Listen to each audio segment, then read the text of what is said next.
Уақыт. Ол тоқтамайды, бірақ естеліктерді мәңгі сақтайды.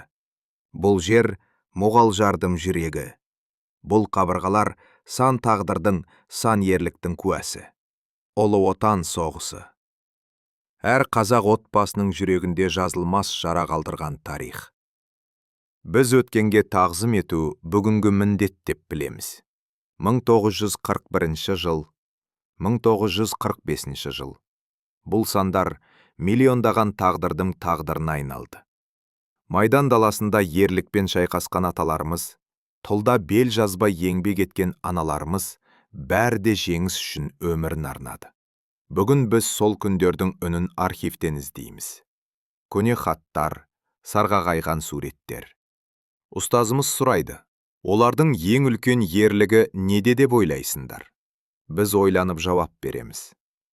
Олар ел үшін, ертең үшін өмірін қиды. Ерлер майданға еткенде, тылда аналар мен балалар ауыр еңбек етті. Егін екті, қармен жүріп отын тасып, майданға жылы киіммен нан жіберді. Олардың қолындағы еңбек жеңіске жол ашқан күш еді. Мен қайтып келем бе? Қызымды көре алам ба? Бірақ отан үшін, сендер үшін, менің өмірім емес, жеңіс қымбат. Бұл хаттар үнсіз куә. Уақыт өтсе де, олардың үні өшпейді. Біз сол батырлардың ұрпағымыз.